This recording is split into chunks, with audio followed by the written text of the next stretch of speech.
लेकिन देखिए जिस प्रकार से केजरीवाल जी की पॉलिटिक्स रही, उनका ये नकार देना, कई चैनल पे मैंने देखा कि पानी के मुद्दे पर क्या वोट मिलता है।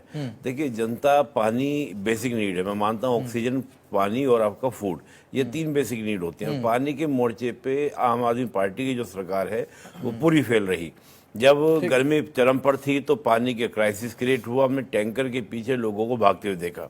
बरसात आई तो पानी लबालब रहा, सड़कों पे हमने झीलें देखी, वो भी सिर्फ 2-3 दिन के लिए हमने झीलें देखी, जिन्होंने कहा था कि दिल्ली को झीलों का शहर बना देंगे। और फिर यमुना की सफाई के मुद्दे को लेकर एक भी कोई स्टेप उसका लिया गया हो। और सबसे बड़ी पार्ट जो हमारी पॉलिटिक्स रही दिल्ली के अंदर, मैं मानता हूँ कि निगेटिव वाली पॉलिटिक्स रही। कुछ भी इनके ऊपर आरोप लगे, चाहे कोविड के दौरान तो सेंटर के ऊपर डाल देना, जब यमुना में बात हुई कि गंदगी है तो कहा हरियाणा की ओर से हो रही है।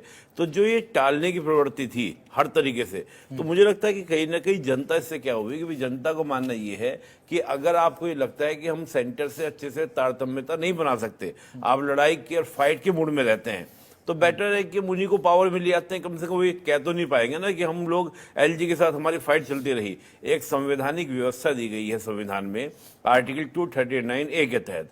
उस व्यवस्था के तहत आपको काम करना है। पहले की सरकारों ने भी काम किया, लेकिन इस प्रकार की चीजें देखने को नहीं मिली। और मैं अंत में एक बात कहूंगा, देखिए जब हम एक पॉलिटिकल एनालिस्ट के रूप में देखते हैं जनता के मन में क्या है, ये तो हमें कहना बड़ा मुश्किल हो जाता है कि जनता जब वोट देकर आती है, ये हम चैनल्स के माध्यम से देखते हैं। लेकिन जो लीडर का जो कॉन्फिडेंस होता है और उसके जो वक्तव्य होते हैं, ये बहुत कुछ क्या करते हैं, बयान करते हैं, बहुत कुछ बातें बताते हैं। जैसे केजरीवाल जी का जो डिफेंसिव मोड रहा और एक डराने वाला जो उनका फीचर्स रहा कि अगर तुमने बीजेपी को वोट दे दिया तो तुम्हारा ये बंद हो जाएगा, ये बंद हो जाएगा, ये बंद हो जाएगा। वो एक व्यक्ति को समझा रहे थे कि 25,000 रुपये महीना तुम्हारा बढ़ जाएगा अगर बीजेपी तुम्हारे पावर में आ गई। जो व्यक्ति अंदर से खुद डरा होता है ना, वो दूसरों को डराने का प्रयास करता है। तो मुझे लगता है कि इस बार बहुत ही पसीने छुड़ाने वाली फाइट थी।